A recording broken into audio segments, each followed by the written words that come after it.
ir a una piscina cubierta que había, donde un hombre, una especie de bárbaro, nos enseñaba a nadar, atándonos una soga alrededor de la cintura y tirándonos ahí en esa agua helada. Y ahí uno manoteaba como podía. Por eso es que yo sí nado como un perro, nado como perro, como aprendí ahí. Es decir, para salvarme la vida. ¿Qué otros recuerdos infantiles más o menos aflorarían a tu memoria ahora? Infantiles. De esos años primero. Bueno, me acuerdo, sí, de mi primera obra literaria. Mi primera obra literaria. Se sabe que yo tenía 6 años, sí, 6 años, porque fue entonces que nos mudamos de esa casa. Era una casa que quedaba en Buenos Aires, en pleno centro, en la calle Maipú. Y mi madre escribía teatro. Escribía en francés, escribía en español. Escribió una pieza que le elogió Benavente. Yo tengo la carta de Benavente a ella. Y bueno, escribía teatro y yo, que era un chiquito, la oía leer teatro y leer los distintos personajes y tal y cual. Y eso me impresionaba mucho. Y una noche hubo ahí una comida en que iban, bueno, varias amigas de casa, no sé, y mi hermano menor, mi único hermano, que tiene 2 años menos que yo, y yo, es decir, yo tenía 6 y él tenía 4, estábamos, por supuesto no participábamos de esa comida, hubiera sido un horror, estábamos arriba y a través de la baranda del hall veíamos entrar a la gente y tal, y nos metieron en cama y nos llevaron la comida a la cama. Y entonces nos trajeron la noticia de que una señora, de las que estaban en la mesa, una solterona, que era una mujer muy ridícula, de la cual siempre nos reíamos, se había enfermado durante la comida porque había unas mollejas. ¿Se dice mollejas acá? Sí. Bueno, unas mollejas, que le habían caído mal. Y eso nos hizo una gracia enorme. Y entonces yo inmediatamente tomé un lápiz y un papel y escribí una pieza de teatro. A la que pertenece, si no estoy mal informado, estos versos: sirva la sopa Adela, está caliente que pela. Es lo único que se ha salvado en la memoria. Sirva la comida Adela. La comida. Está caliente que pela, contesta Adela. Pero lo curioso es que yo escribiese, bueno, teatro, que nunca más he podido hacerlo, por más que lo he intentado, y luego que escribiese en verso que lo hiciese, y en verso bien medido, y lo otro que recuerdo es que había indicaciones. Por ejemplo, decía tal cosa, entre paréntesis, señalando la lámpara, o tal, que era lo que yo le había oído leer a mi madre. Bueno, eso fueron mis comienzos literarios. Vienen luego los estudios en París y Londres. En París y Londres, eso es desde los 13 más o menos hasta los 17 años. Mi padre, que era mucho mayor que mi madre, que casi hubiera podido ser mi abuelo, resolvió llevarnos a París. Yo creo que entre otras razones porque en aquella época era más barato vivir en París que en Buenos Aires. Esa es una de las razones. Después, por supuesto, está la educación. Mi padre era un hombre, ¿cómo explicarte? Era un clubman. Era un hombre que vivía en el club más elegante de Buenos Aires. Tenía ahí sus roperos, su ropa. Él había sido un solterón, se había casado, creo que tenía 36 años cuando se casó, y siguió siendo una especie de solterón siempre. A nosotros nos quería, pero a cierta distancia.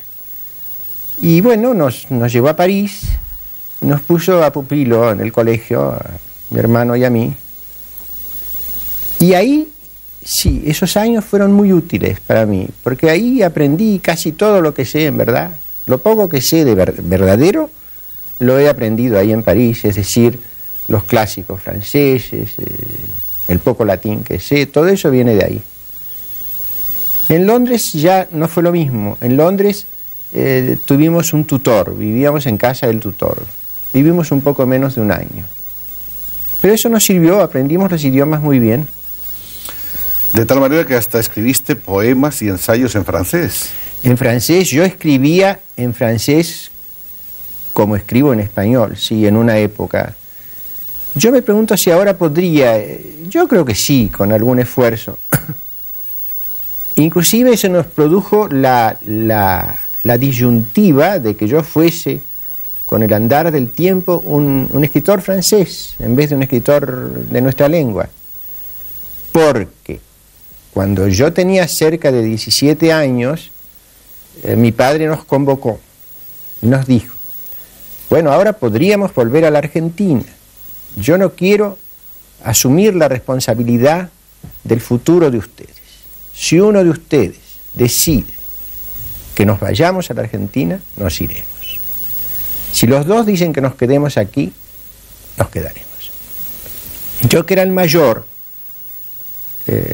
le dije, yo pienso que yo voy a ser un escritor. Y estoy muy bien acá, y escribo muy bien acá. Tengo muchos amigos y mi vida. ¿Para qué nos vamos a ir a la Argentina a empezar a descubrir aquello? En cambio, mi hermano dijo, no, vayámonos. Y por supuesto nos fuimos.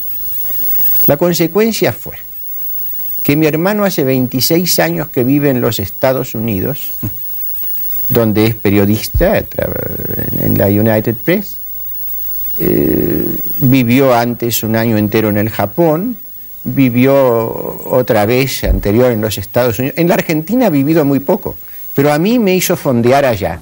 Y no me quejo, no me ha ido mal.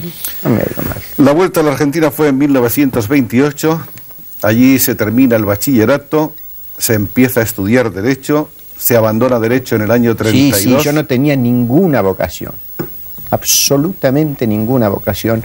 Mi padre era abogado, mi abuelo Laínez era abogado, todos creían de buena fe que si uno no era abogado era un fracasado, que no podía andar. Yo creo que mi padre murió pensando que yo era un fracasado porque yo dejé la carrera de Derecho. A mi vez pienso con horror que si yo me hubiese recibido de abogado, estaría ahora con un portafolio debajo del brazo, andando de los tribunales a tal, y un horror. De manera que en el 32 se cuelga la carrera y empieza la vida periodística en La Nación. En La Nación. Entré en el diario La Nación, el diario de la familia Mitre, porque me unía amistad a uno de los Mitre y él me ofreció entrar. Entré por la puerta más pequeña y más modesta y más tonta, pero entré. Yo lo que quería era entrar. Entonces me dijeron, lo único que hay es que tú entres a escribir notas de sociedad. Yo escribo cualquier cosa, dije, con tal de estar ahí. Entonces me hicieron entrar ahí en esa oficina y durante 3 días, me acuerdo muy bien, yo tenía 21 años. Durante 3 días yo llamaba por teléfono y preguntaba, señora, ¿y se van ustedes a Mar del Plata o no se van ustedes a Mar del Plata? Señora, ¿y quiénes van a ir a comer a su casa el jueves? Me han dicho que hay una comida, deme los nombres. Señora, ¿y cómo sigue usted? ¿Y tuvieron el chiquito y ya nació? Bueno, eso 3 días. Al 4.º día, cuando yo no daba más de eso, no daba más, se me ocurrió escribir un suelto. Se lo llevé al jefe de los editoriales, que era un hombre tremendamente severo, y cuya puerta la gente no osaba cruzar, pero me atreví a entrar ahí.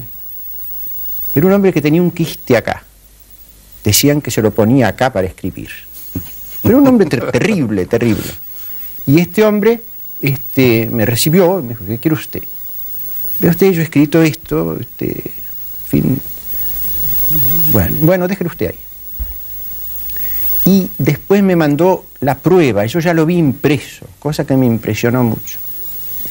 Y me dio una lección, mi primera lección de periodismo. Yo no sé si esto se debe contar, bueno, lo cuento.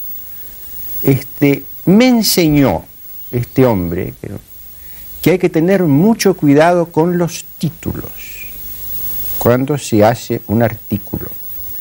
Yo, en mi inocencia, le había puesto de título a ese suelto El culto de las vacas. Tú puedes imaginar la errata con que él me lo mandó. Faltaba para la que T. yo, por supuesto, faltaba la T de Toribio. Entonces yo vi aquella cosa. Entonces, por supuesto, agregué aquella T y tal, temblando. Y él me llamó y me dijo, esto es para que usted aprenda que nunca se debe poner un título en que pueda suceder algo así. Y lo publicó. Y lo publicó y desde entonces ya no tuve que hablar más por teléfono a preguntar si la señora estaba enferma, sino que me dediqué a escribir esos sueltitos.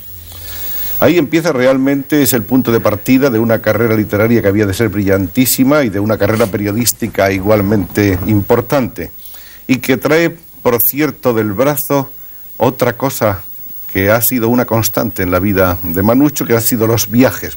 Muchísimos viajes. Enviados por la nación a Cercano Oriente, Europa, América. Sí, he viajado en todos los medios de locomoción, fuera de estos, claro, que ya me han tomado tarde en la vida y que lo llevan a uno a la luna, pero en los otros sí. Yo he venido a Europa en Zeppelin desde Río de Janeiro, cuando yo tenía 25 años, es decir, hace 42, yo tengo 66, hace 41. Sí, 3 días por el aire en aquel inmenso globo. He viajado en submarino, sumergido, he estado 8 horas debajo del agua. Es una experiencia horrible. Eso fue en el sur de la Argentina, más o menos por la misma época. Y bueno, en avión y tal y cual. Bueno, yo creo que lo del viaje en Zeppelin no lo puede contar mucha gente. No, bueno, no sé. ¿Qué volaba? ¿Unas 300 metros de Volaba altura? 300 metros de altura, que es la altura de la Torre Eiffel. De modo que se veía muy bien todo aquello. Me acuerdo que cuando volábamos sobre el desierto en África, se veían los fortines y las caravanas. Tuvimos 2 experiencias raras, una de ellas trágica. Eso fue en Pernambuco. En Pernambuco el Zeppelin bajó para tomar gas, el helio, ese helio que fue fatal al otro Zeppelin, el del incendio, el Hindenburg. Y como íbamos a estar solo 1 hora ahí, y no se trataba de amarrarlo al mástil, que es una cosa complicada y todo eso, durante esa hora lo mantuvieron entre unos 40 o 50 negros, unas sogas, ¿no?, que se iban turnando y tal, los negritos. Bueno, a la hora y tantos volvimos, nos acomodamos, había 20 pasajeros. Nos acomodamos y entonces dieron la orden de soltar. Soltaron todos y eso sube enseguida 5 metros, 8 metros, 12 metros. Así como es muy lento para bajar. Y hubo uno que no soltó, uno de esos negritos, y quedó ahí balanceado. Nosotros lo veíamos.